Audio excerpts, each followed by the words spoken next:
Va ora in onda la rubrica Socioterapia, a cura della dottoressa Laura Sossi.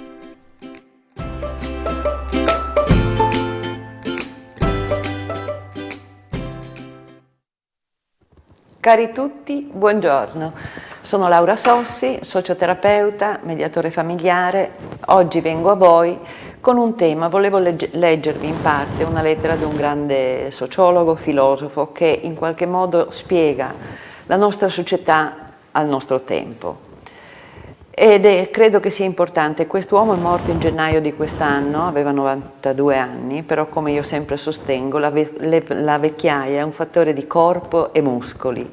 Diversamente la vecchiaia non esiste. Ci sono persone giovani che sono vecchie nelle loro rappresentazioni mentali, nel loro modo, nelle loro progettualità, e ci sono persone di una certa età che invece hanno un'elaborazione mentale sempre attuale. Lui si chiama, come dicevo, Zygmunt Bauman. Essendo un filosofo molto conosciuto a livello internazionale, in quanto a lui viene attribuito l'elaborazione del concetto di società liquida, un termine che è molto conosciuto nell'ambiente sociologico, psicoterapeutico, antropologico, in virtù del fatto che praticamente lui intende come modernità e società liquida spiega perché è diventata d'uso comune, cosa intende. Spiega che con la crisi del concetto di comunità emerge un individualismo sfrenato, dove nessuno è più compagno di strada ma antagonista di ciascuno da cui guardarsi. Questo soggettivismo ha minato le basi della modernità, l'ha resa fragile, da cui una situazione in cui, mancando ogni punto di riferimento, tutto si dissolve in una sorta di liquidità. Si perde la certezza del diritto, la magistratura è sentita come nemica.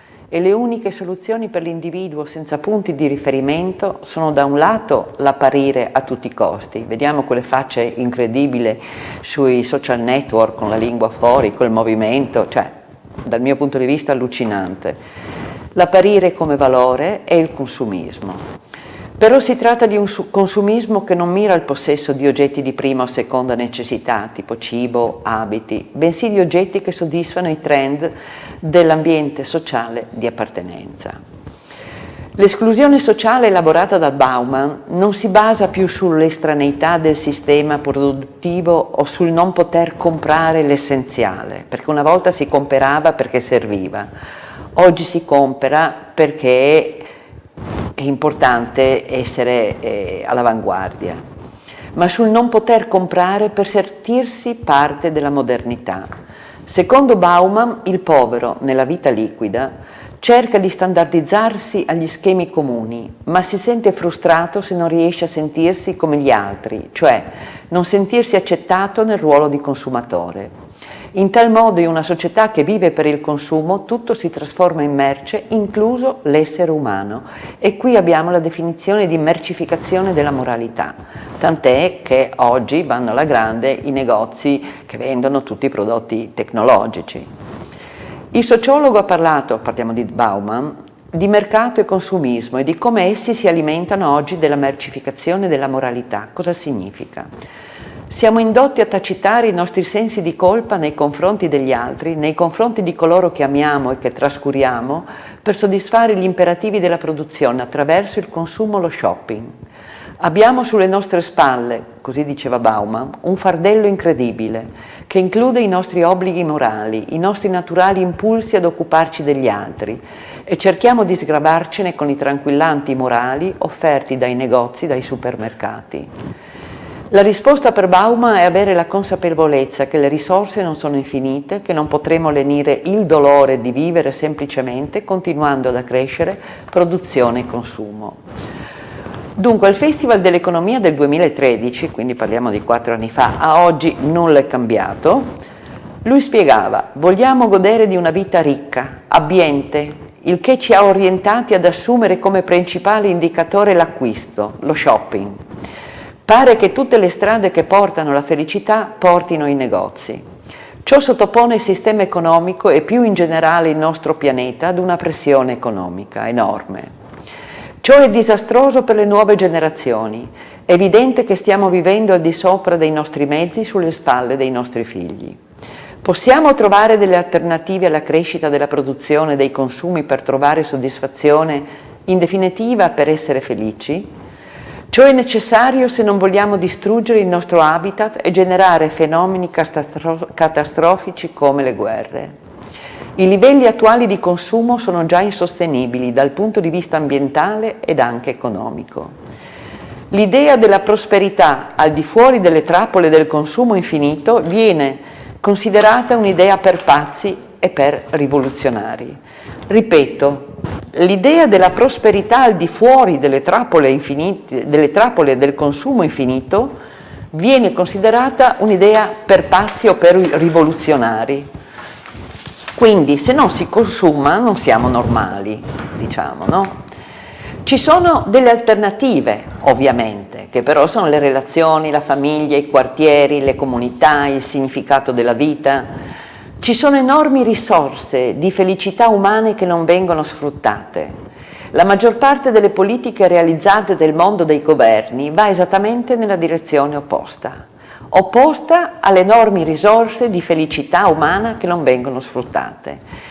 Queste politiche raramente vanno al di là della prossima scadenza elettorale, raramente guardano ciò che succederà fra 20 o 30 anni.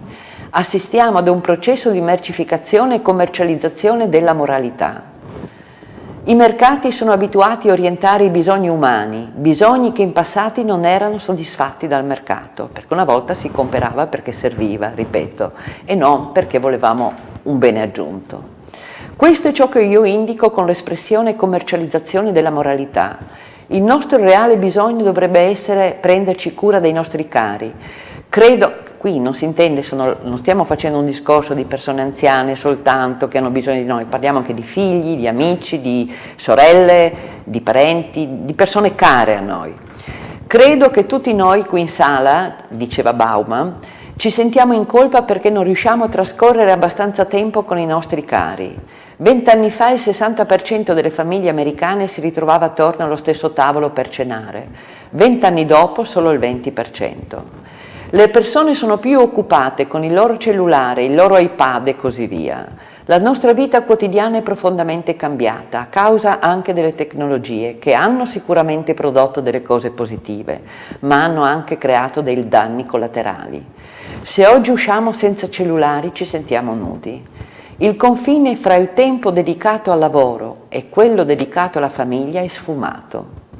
Siamo sempre al lavoro, abbiamo l'ufficio sempre in tasca, non abbiamo scuse. Dobbiamo lavorare a tempo pieno e più si sale nella scala gerarchica, meno tempo per sé si ha. Si è sempre in servizio. Ovviamente i mercati e il consumismo non possono riparare questa situazione, possono però aiutarci a mitigare la nostra cattiva coscienza e lo fanno spingendoci verso l'acquisto, lo shopping, il mercato. Al tempo stesso disimpariamo altre abilità primarie, ad esempio a riconoscere il dolore morale, che è molto importante perché esso è un sintomo, ci aiuta a riconoscere la fragilità dei legami umani. Improvvisamente abbiamo persone che hanno migliaia di amici in internet, ma in passato dicevamo che gli amici si vedono nel momento del bisogno e questo non è esattamente il caso degli amici che abbiamo in internet. Paradossalmente questi messaggi, questa lettera, questo discorso è un qualcosa che è senza tempo, perché come dicevo è avvenuto 4 anni fa. Oggi le cose continuano, oggi c'è questa continua tendenza a vivere, come diceva Bauman all'inizio di quello che vi ho letto, in un individualismo sfrenato. Cioè, oggi il punto di riferimento è apparire a tutti i costi, apparire come valore e consumismo. Adesso vi voglio lanciare una provocazione riguardo a questo, che può sembrare, dopo queste frasi di alto livello intellettuale, vi voglio specificare, fare una proposta per quanto concerne un punto di vista di un altro tipo. Parliamo della signora delle pulizie. Che cosa c'entra con il discorso di Bauman? Prendiamo una famiglia media, con 1 o 2 figli, una famiglia dove sia marito e moglie lavorano, Non parliamo ovviamente di una famiglia in difficoltà, di una famiglia con disagi economici, di una famiglia che magari la moglie non ha lavoro, il marito è l'unico sostentamento della casa, con dei figli a carico. Parliamo di una famiglia media, la famiglia che comunque si può permettere di pagare un mutuo, si può permettere di prendersi, che ne so, la televisione a 42 pollici, il nuovo iPad, può farsi le vacanze, sempre in una situazione di media borghesia. Ecco. Tendenzialmente la signora delle pulizie è vista come un surplus. Perché? Perché no, perché se ho bisogno dell'iPad o la borsetta di Gucci devo evitare certe spese per potermi permettere. Se ho bisogno della macchina che sia più un SUV che una macchina normale familiare, chiaramente ho bisogno di risparmiare per raggiungere determinati acquisti. Ora, che cos'è il vivere sano? Cosa succede in una famiglia che ha, a mio avviso, una media disponibilità economica? Io non sto parlando di famiglie di professionisti con un relativo importo economico familiare. Succede che come funziona la vita familiare? Arrivano a casa mamma e papà la sera, stanchi, ci sono i figli, magari che sono stati dai nonni o l'asilo, la scuola, con supporto appunto dei nonni. La madre tendenzialmente di corsa mette a fare le lavatrici, mette sulla cena, i bimbi parlano, la madre non ha tempo perché è stanca, essendo un essere umano, è stanca, deve stirare, il papà magari adesso l'aiuta, fortunatamente adesso ci sono tanti mariti che danno una mano alle mogli in queste nuove generazioni, però è tutto un vivere sfrenato. Facciamo da mangiare, metto la lavatrice, bisogna stirare, i bambini ti chiamano, che nervoso, sono stanca, sì va bene, non mi fermo perché arrivano le 9 in un batter d'occhio. Quindi i bambini si preparano, vanno a letto, ci si guarda la televisione in silenzio, si vedono i messaggi, si vede su Facebook se c'è qualcuno che ci ha mandato un messaggio, si va a letto. Molte volte la madre, la donna, può non aver nessuna voglia, diciamo, di trattenersi intimamente col marito, perché è stanca, perché dopo un giorno di lavoro, dopo il correre, andare a prendere i bambini, dopo il preparare da mangiare, anche con l'aiuto del marito, per carità, ma comunque ci sono degli impegni proprio materiali che impedisce alla coppia con i figli di avere un dialogo, di confrontarsi in serenità. Allora io dico sempre, sostengo che se invece di avere una televisione molto più grande, se invece di avere la macchina un po' più grande, se invece di avere anche una casa un po' più grande, che così va bene perché nella cerchia, nella nostra corte di appartenenza noi tendiamo a confrontarci con i nostri amici, potessimo usufruire di quel tot alla settimana, di un giorno o al massimo 2, di 3-4 ore di una signora delle pulizie a casa, sarebbe un vivere completamente diverso. E qui non siamo legati a quello che ci propinano i nostri media, pubblicità, se hai quello sei felice, se compri l'altro sei soddisfatto, sei una persona al top se hai quella determinata cosa. Liberiamoci da queste prigionie, liberiamoci da questi modi di pensare, di vedere, di imposizione, perché velatamente i messaggi, ci sono professionisti che studiano e sono abilitati per farci inserire nel nostro immaginario collettivo la necessità di. Non per nulla ho detto che i negozi con i prodotti tecnologici sono all'avanguardia. Hai visto l'iPad nuovo? Ma la vita reale, l'essere umano reale, lo scambio, la serenità, la tranquillità con le persone con cui noi conviviamo, marito, moglie, figli, il fatto di tornare a casa e trovare la casa a posto, di trovare le cose stirate, il fatto di poter fare una risata con i nostri figli, con il nostro marito, con nostra moglie, il fatto di andare a letto con l'esigenza piacevole di sentire intimamente l'altro, non è una cosa primaria? Allora no, poi vengono le frustrazioni, poi vengono le tensioni, poi vengono le baruffe.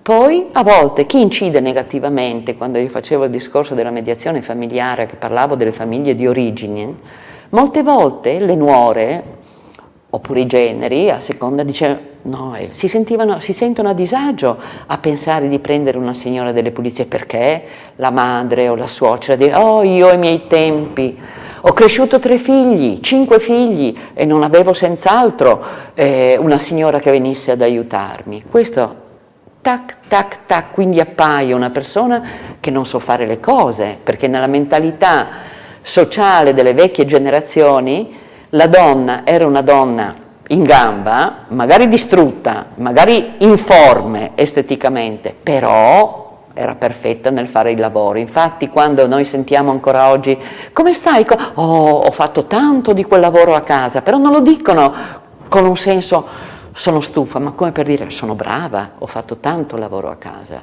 Io direi molte volte anche perché magari le suocere o le madri provengono da una situazione familiare economica anche a loro tempo, in virtù di situazioni pregresse, insomma, dove non c'era un tanto benessere economico, che quindi sembra quasi oggi che io nuora, io figlia, chiami una persona a pulire, che sia come non riconoscere il sacrificio fatto dai miei. Queste persone che dicono io ai miei tempi, con i miei figli, con il mio lavoro, dovrebbero pensare, bisognerebbe dir loro, che a loro volta le loro madri non avevano la lavatrice e allora forse quella volta avrebbero potuto dire alle quelle che sono oggi le nostre suocere o le nostre madri, ma tu hai avuto la lavatrice, hai come si chiama, l'aspirapolvere, hai avuto, io neanche quello. Come vedete, nelle generazioni ci sono delle evoluzioni. Io dico oggi alle giovani coppie, non fatevi abbindolare dai messaggi subliminali, dai messaggi commerciali, pubblicitari, in cui si dice dalle amicizie, voi avete, io devo avere, anch'io. Vivete una vita impostata alla libertà. Che cos'è la libertà? La libertà è poter vivere serenamente nel nostro tempo libero. Siamo già impegnati con il nostro lavoro, con i nostri impegni, con tutto un insieme di costi economici anche nella conduzione della famiglia, ma se riuscite prendetevi un minimo del vostro tempo per voi. Io a questo punto vi saluto, vi ringrazio, vi lascio pensare a queste cose di cui abbiamo parlato oggi e come sempre, se avete qualcosa, un'opinione, un pensiero, un qualcosa da esprimere, il mio cellulare è 392 170 1936. La mia mail è laura-sossi@yahoo.email. A risentirci la prossima settimana. Buona giornata.